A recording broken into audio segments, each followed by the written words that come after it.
Okay. I think we're back. Probably. Yes, we are. Sure. Yes, it's working now. It's working now. Yes, it's working now. Of course, you know. Fuck. Bloody hell. Bloody hell. Guys, listen. We're amateurs. We don't know what the fuck we're doing. We just talk. That's all we wanted to really do. We just wanted to talk. We just wanted to talk, and we wanted to look kind of alright, okay? And certain things say they're gonna happen, and then they don't happen, and then other things do happen, so you'll probably... Look, this is what I'm betting my chances on.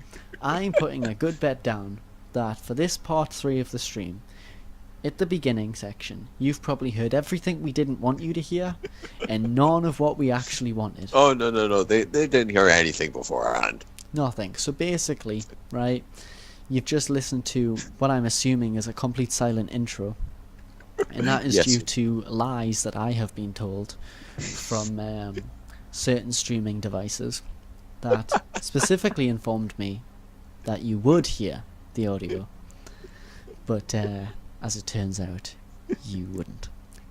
So, thank you very much, streaming Cheers, device. expert. Thank you very much.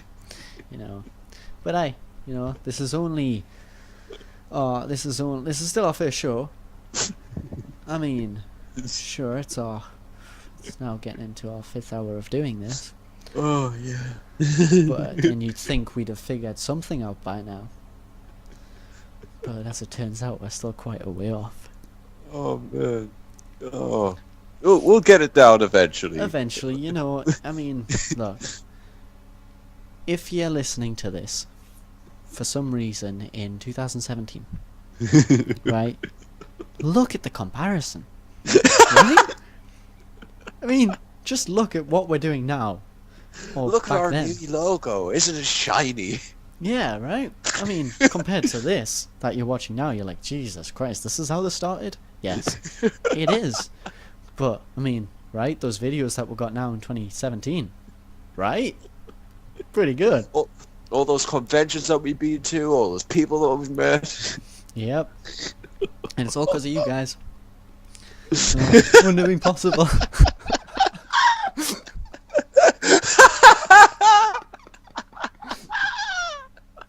Oh, I love you. I love you all.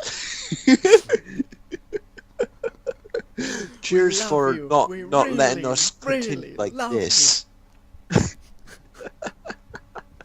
We actually have some more production value, but in where we are now compared to here and now. Right. Let's continue before we start tripping our own selves up. Yeah. Because I'm sure everyone else in 2017 is confused as fuck. Don't worry, we have future psychic powers that we haven't mentioned in the future. We just kind of forgot about them. It's like you might not know, but it's like, there's a little tidbit for all you Easter egg lookers for looking at this video. We all have psychic powers. Oh man. I mean, hell, do you remember that last convention where I stood up and walked around? It was amazing. I know, everyone was like, Chris, will you sit the fuck down? And you were like, no, I need to pace, goddammit. That is actually something I'd probably do. Yeah. I'll have to make sure that we have like wireless mics, and I'll walk through like the crowds and people are like, hi, how are you? Oh yeah, hello, and people can see how well my teeth look in comparison to what they do now. You're like, oh, he can't have ever had typical British teeth back then. No, they're much better now. If he did back then, he'd be the typical British stereotype, except for the way I talk, which I definitely people say I sound British, but I don't hear it. of course you don't hear it, you're British. Well, yeah, but when I hear like another British person talking, and then I hear myself, another British porky, weren't you? When I hear a British porky talking, When I hear a British pig talk, I'm not calling all people in Britain a pig. I'm not. I'm using it as an example.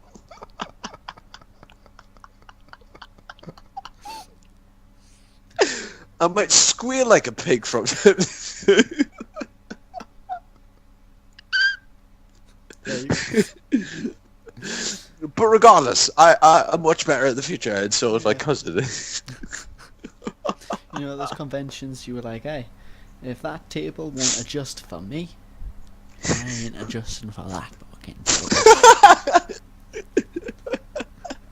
Wait, okay, right, just as a future side thing, if we ever go to a convention, right, I imagine if we get a panel together, like, I'll be on one side of the room, you'll be at the other side of the room, and we'll just, like, pass each other in the middle as we pace backwards and forwards, talking to this crowd of people that might only be, like, I think this consistent is of what 5. you need to do in order to keep up the tradition of being sat at a table, right, for a convention. You know, like the people when you go to stadiums and they're carrying around the trays with all the food on it, and it's sort of like it's got the strap that goes around their neck. You need a table version of that, right? So it's just a table with a white cloth, and there's a strap that goes around your neck. And so basically, doesn't matter where you move, anytime, you've always got a table in front of you. And so then people can't tell you to stand or sit at the bloody table, because you're like, the table comes with me. That's right. Wait, hold on. We could do that. We could, because we get like, we'll get like a couple of computer chairs, right?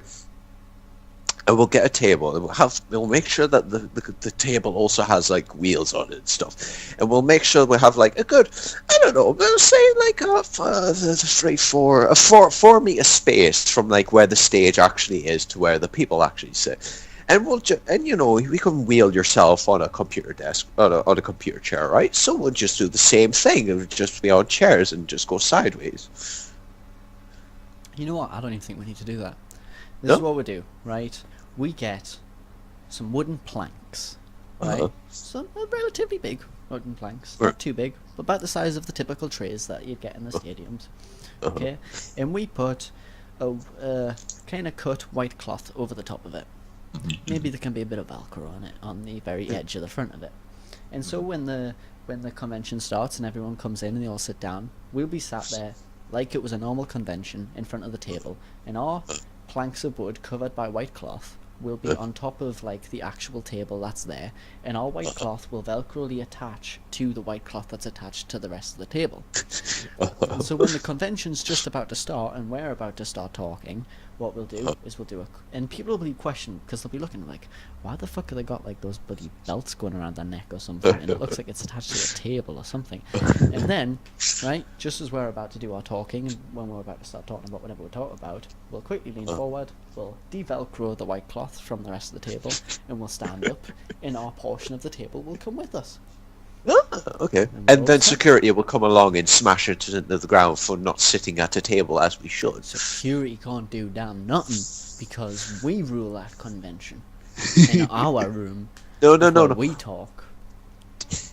Dad, don't ever say that you rule a convention. The only part of a convention that we could rule is our own panel.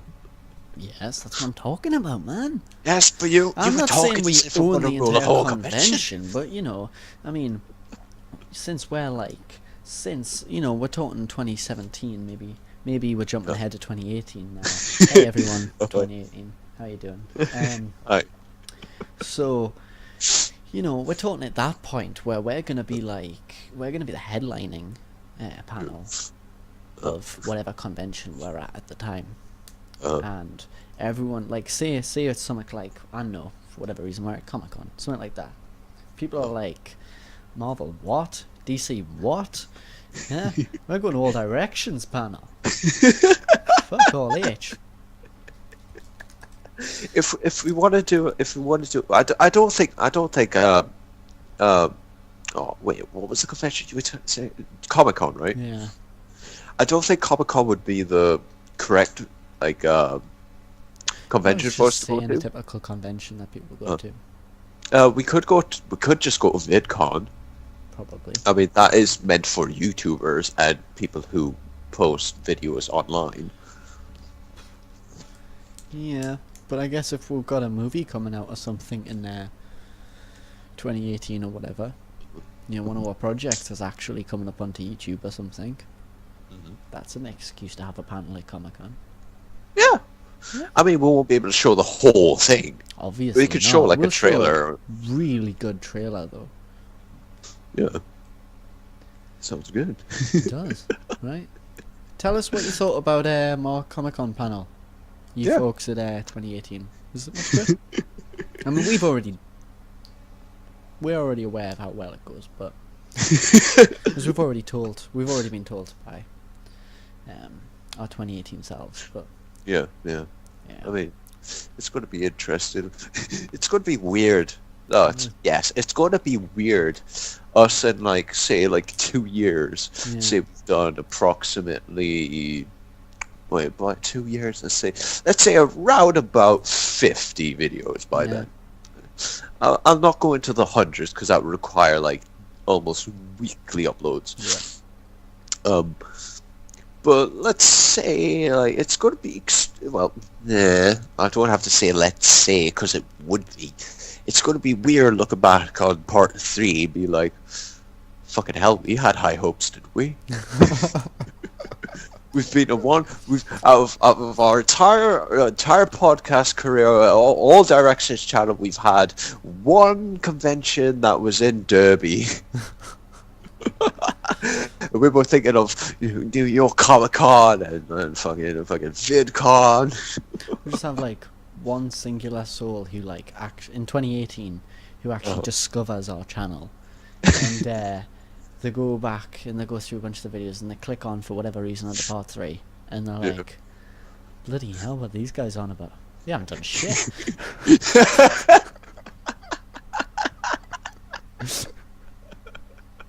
All Directions is totally different from what they wanted to do in the first.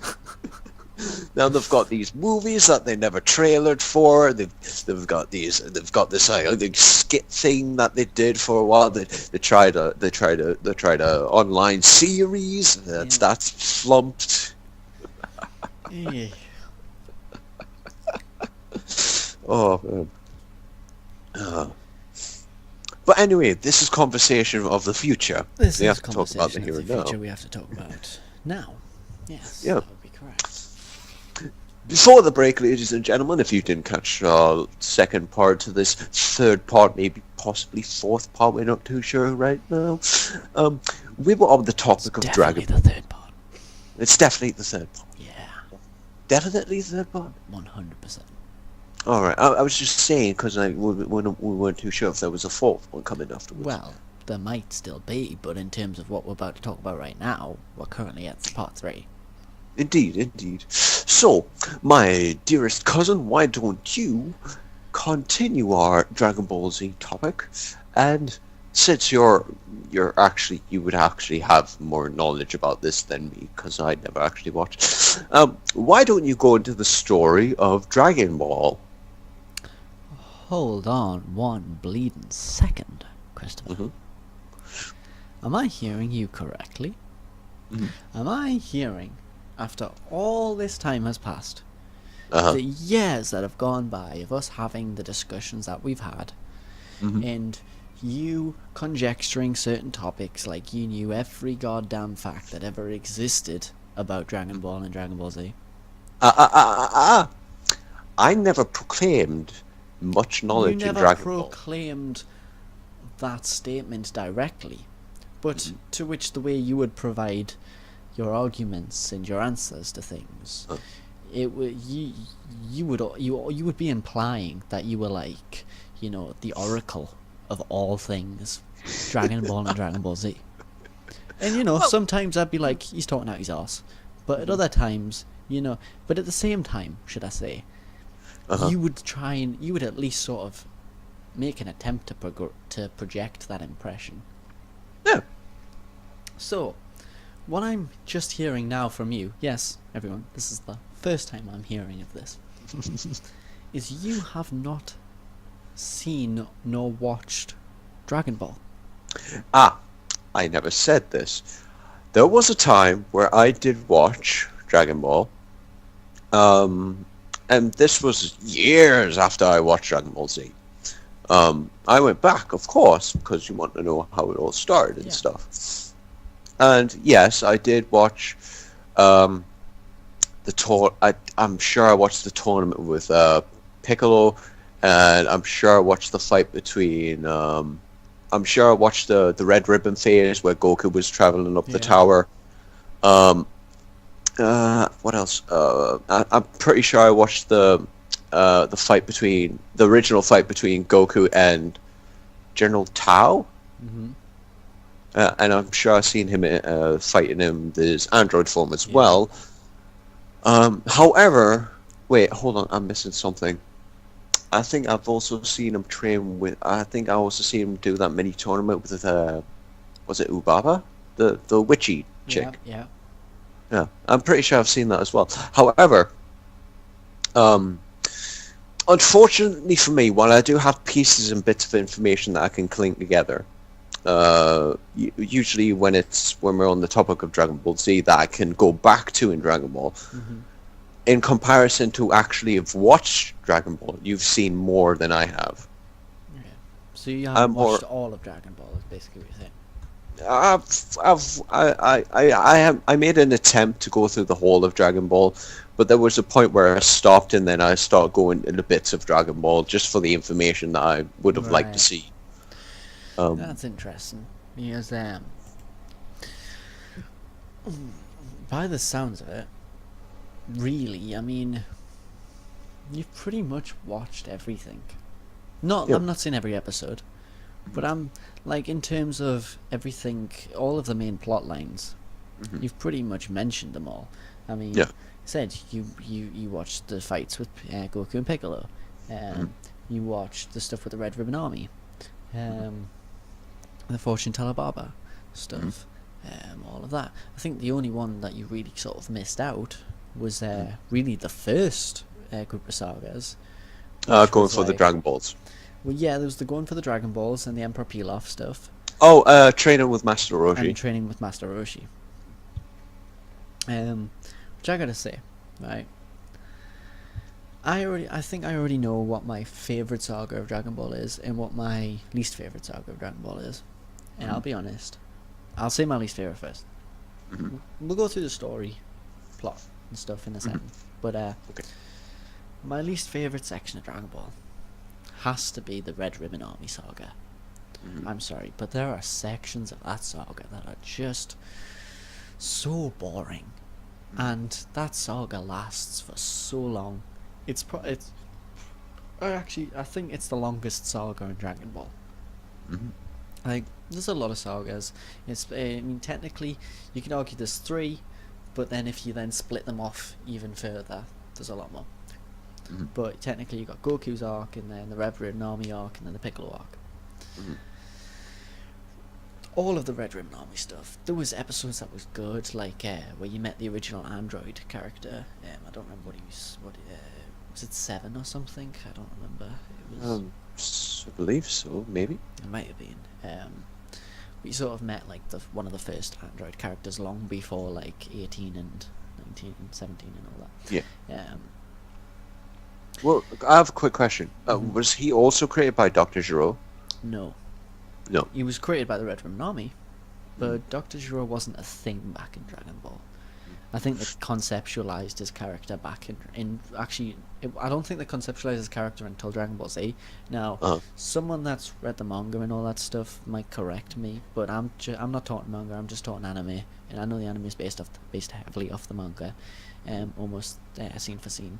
But like at the same time, I'm just talking about the manga here. I mean, just you're tripping us up, guys. I'm just talking about the anime here. So as far as I'm aware, anyway, I don't think they came up with the likes of Dr. Gero until Dragon Ball Z.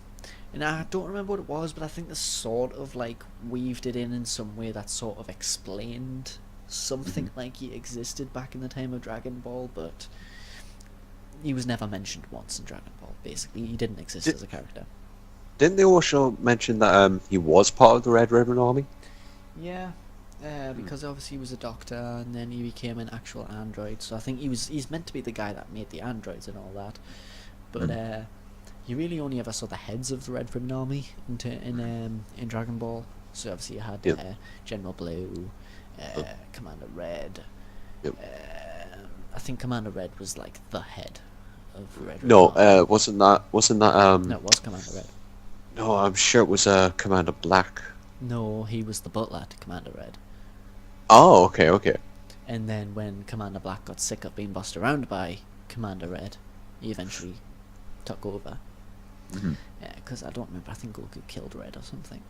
But I mean, and there was Blue, I'm sure there was White. Because he was like, I'm sure White was like this almost Arnold Schwarzenegger-y type character. And there was another one, I don't remember the colour. Green? No, I don't think it was green. It had a certain name. I don't know if it was meant for like, I don't know if they were using the colour of a specific flag or something, but it was like, it was very specific colours. Magenta? No, shut up.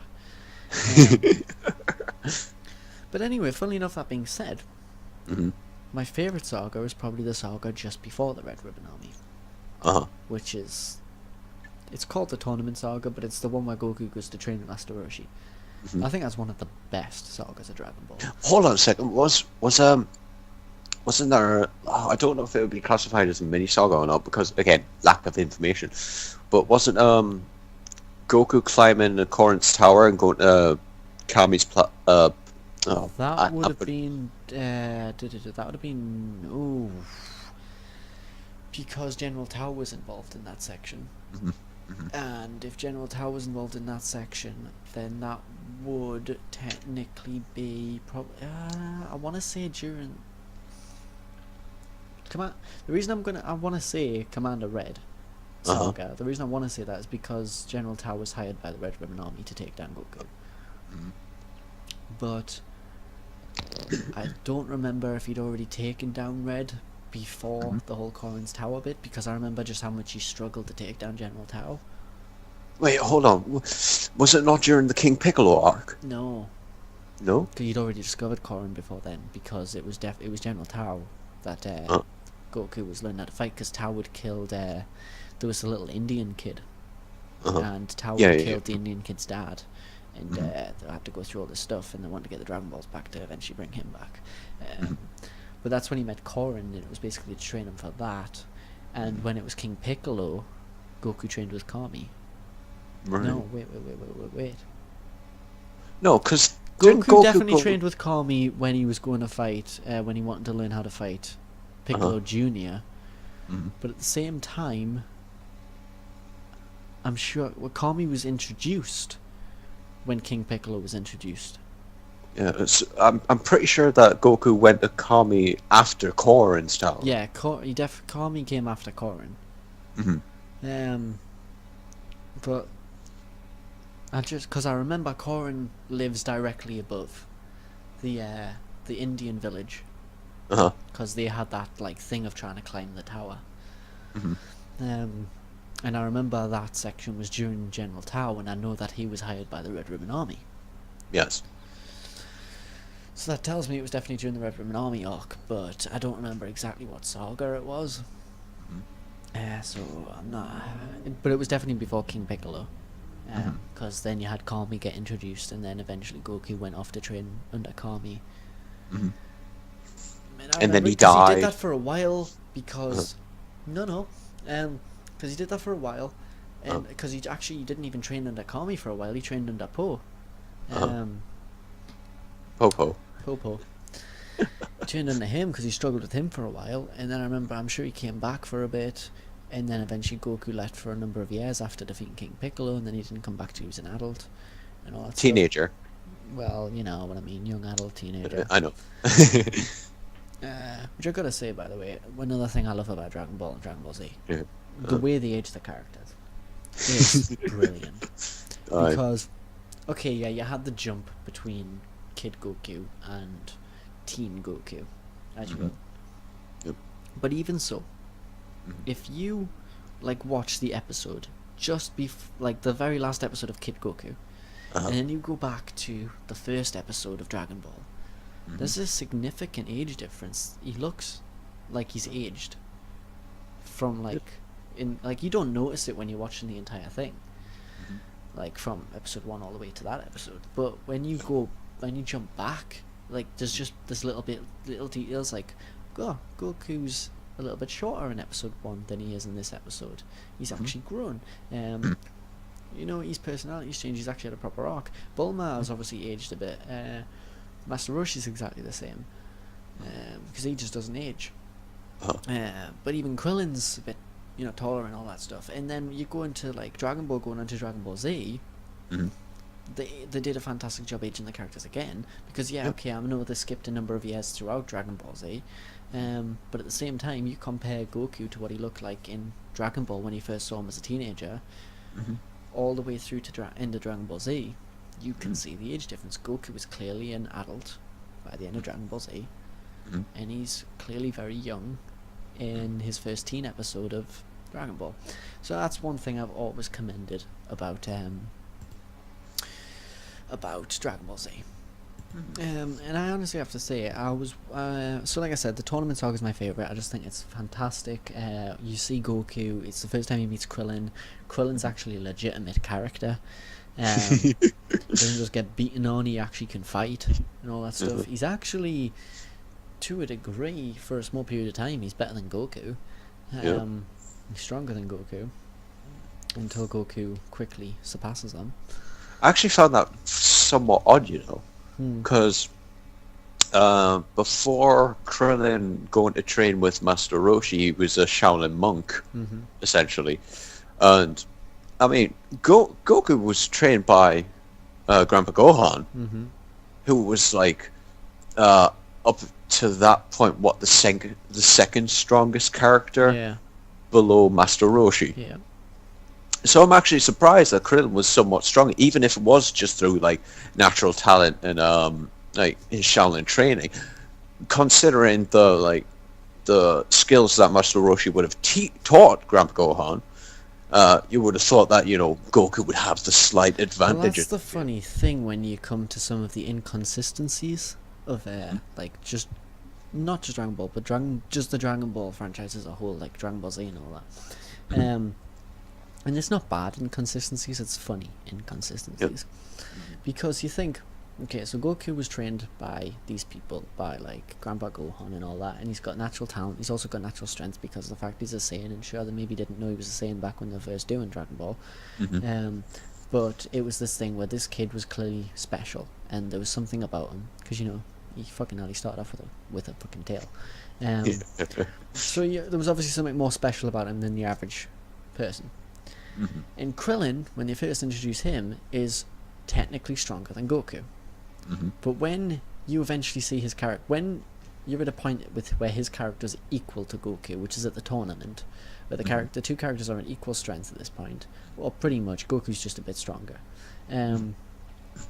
Krillin bumps into two other monks that were part of his same temple, and they take the piss out of Krillin about how shit a monk he was, and that he was really bad and he couldn't fight and he couldn't do all this stuff.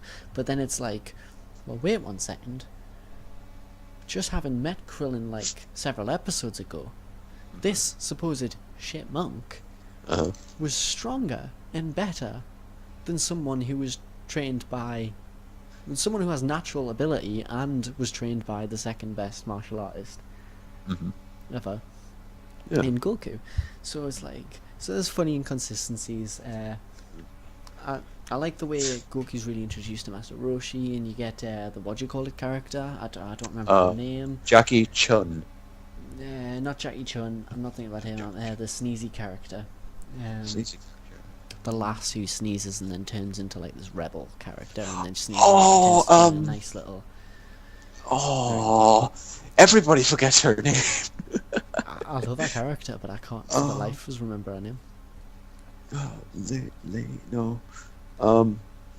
I know who you're talking about. Yeah. She was brought into it, and then eventually they're going after the tournament. It's fun. Just those matches are just generally really fun to watch. One of the weirdest episodes is where Krillin's got to fight the giant stinky guy. I don't remember what his character's name was called, but it was some kind of joke on the fact he stunk and he never took a shower or any of that stuff. And all the time, whenever he walked past anyone, everyone, including Krillin, fainted.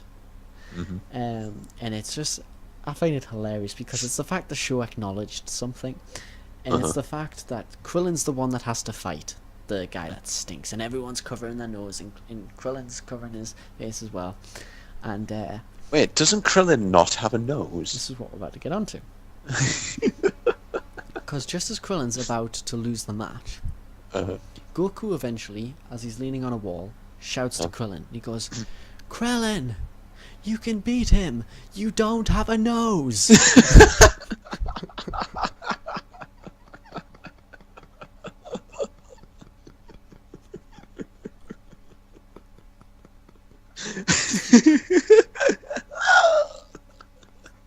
Oh no. So I was like, I love it because it acknowledged it. And, so I think Krillin's just like, oh yeah. And then he just beats the shit out of the guy. And the smell doesn't bother him at all. So I'm like, have you just been imagining that you smelled that this entire episode? Well, I suppose I could give some justification, in which case... Wait, hold on. The other Shaolin monks, did they also have no noses? No, they had noses. Okay, so maybe it could be like a social thing, you know, where it's like, oh, somebody notices a bad smell, or somebody mentions a bad smell, then Krillin has the reaction to cover his nose, because it's like a social norm for people to do. I think you're stretching a bit here, like it's great trying to come up with an excuse, but that's really stretching it a bit. You know, Well, what I mean, when he gets to the point where he's almost turning green, like he's about to throw up because of the smell. I think you're really stretching to say it's a social thing. I don't know, dude. Like, there's other social quirks that people have developed that are even weirder than that. It's the fact.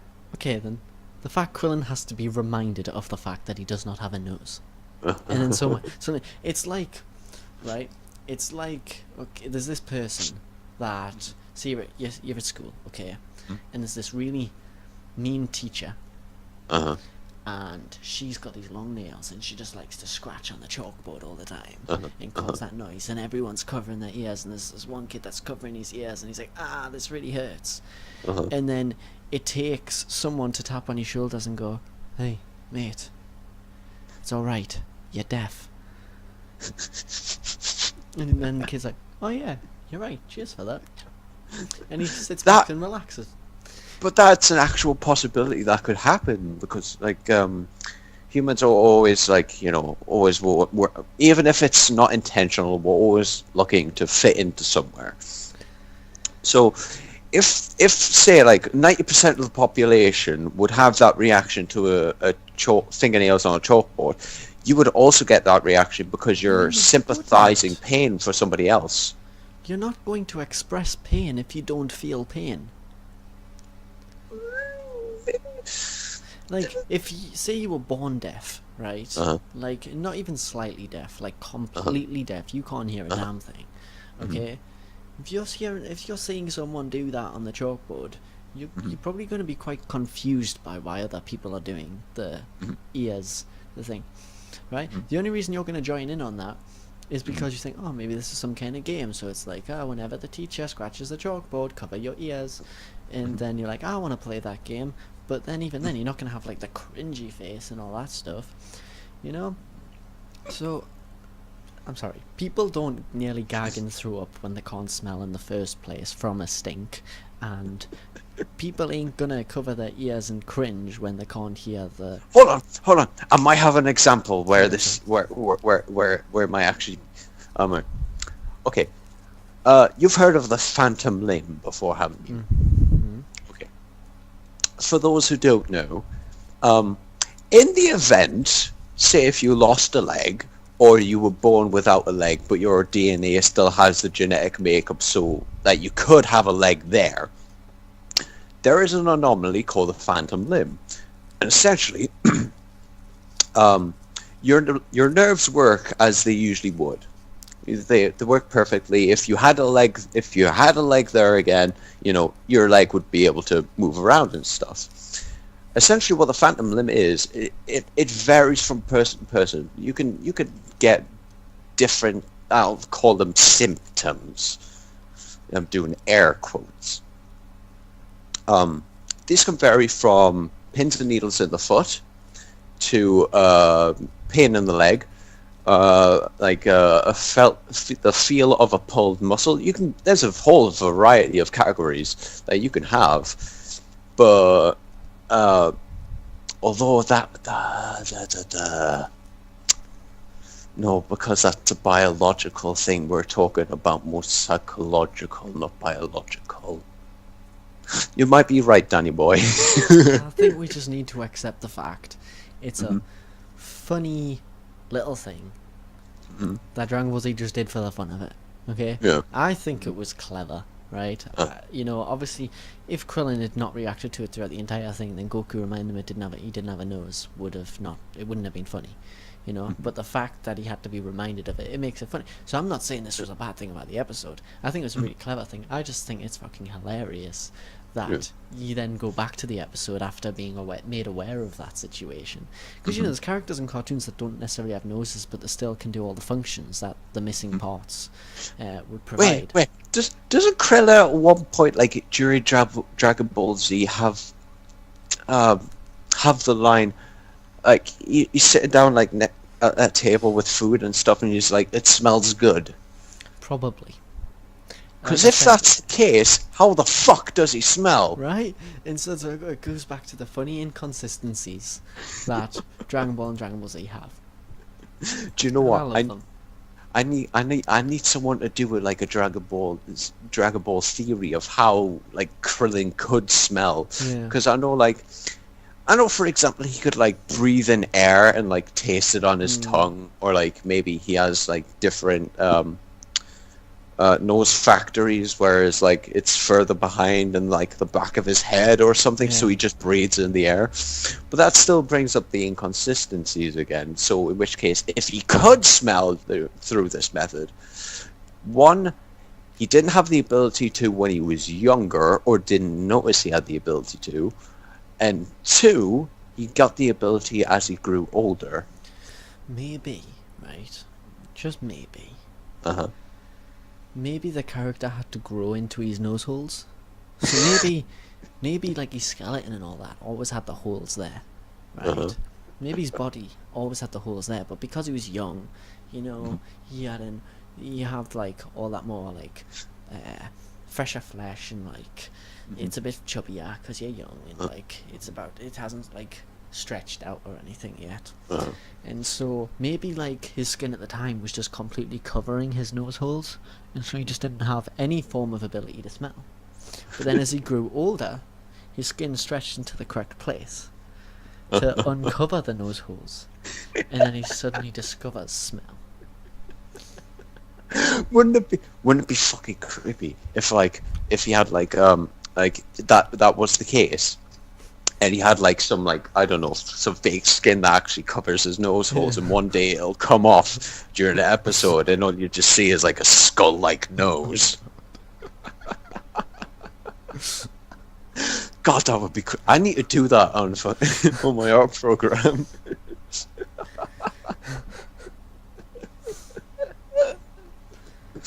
Oh dear.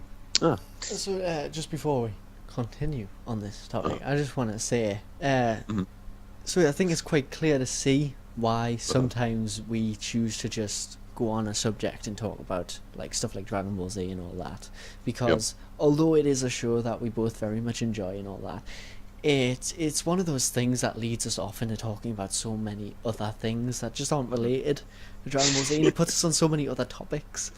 So it just ends up making the conversation all the more entertaining, and just like possibilities are endless.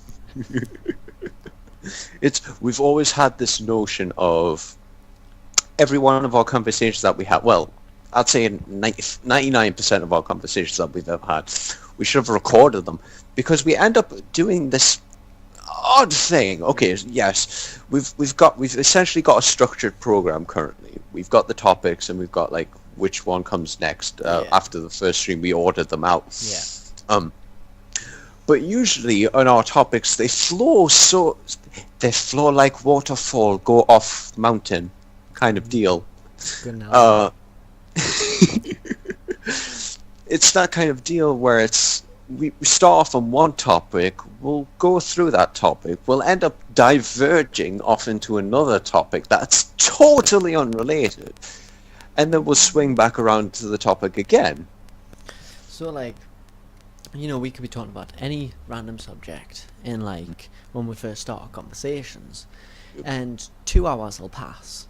And we've basically been talking fluently throughout the entire 2 hours. There's been laughter in between, like you've experienced with the 3-part stream. And but at the same time, it's been an ever-flowing conversation. Mhm. But by the end of the 2 hours or 4 hours, because sometimes we go on for God knows how long talking, by the end of the 4 hours or whatever, despite the fluency, we're on a completely different topic. You know, and we've been through about 10 different topics throughout these 4 hours. None of them really that related, maybe because 1 or 2 words had relevance to another thing that somehow led us off into that other thing, and then blah, blah, blah, blah, and so on and so forth, and it would keep changing it. So it was like, we literally had to almost do a thing, because say we had a 5-hour conversation, and then we ended it.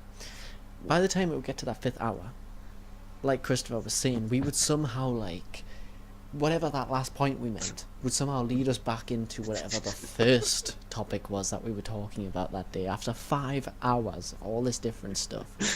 And what we would eventually sort of have to do is, just before we'd end our conversations, we had to backtrack. We'd say, right, well, we started off on this conversation, and then we said this, which led us off into this. Okay. Right, well, what was the last thing we talked about? Because I couldn't remember what we did after that. Oh, we talked about this, and we got into that through this thing, because we said this, and then we basically have to do a backwards circle again, just to figure out how our conversation structure worked. And it's trippy shit. Oh, yeah. And then, I don't know if you know, well, you've experienced this, but should I tell the people of my curse, essentially, I have on Skype? Your curse? I have a curse. I have a terrible curse, and many have experienced it. Okay. I don't know if I have. Ah, yes, you have. Many a time, and you used to scold me for it. Okay. Say I'm talking to somebody on Skype, for my cousin, for example. Yeah. And I we know him. go on, yeah. We go on, and you know, it gets to the end of the conversation. We'll say I know what this that is. we're going to end the conversation. We say that we need to go. However, everybody that I have talked to on Skype who have said, I better go in like an hour, the hour turns into 3 hours. The 3 hours turns into 5. Yep. I don't understand why this happens. I'm like, and even when I try to get people to go away, just to fuck off and go to bed or something, we still talk. It's that thing. It's like, because often we'll be at a point, right, where we've talked for like an entire afternoon, and it's like 10 o'clock at night. Mm-hmm. And I'll be at a point now where I'm like, dude, I've been up since a very early hour of this morning. I'm bloody knackered. I need to go to bed. Or there's this thing I've got to do, so I need to leave soon. Whatever.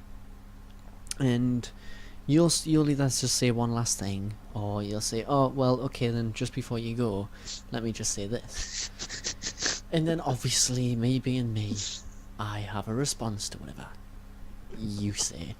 And then you have a counterpoint to whatever I've just said, and I've got a counterpoint to that, and then we just start talking again, and another hour passes, and literally, usually this is the case with us anyway, it's usually after exactly an hour has passed, like, to the minute, that would be like, right, dude, an hour ago I said I was going, and then you're like, yeah, okay, I know, but just before you go at this, and then I'll have a counterpoint, and you'll have a counterpoint, and then we'll just keep going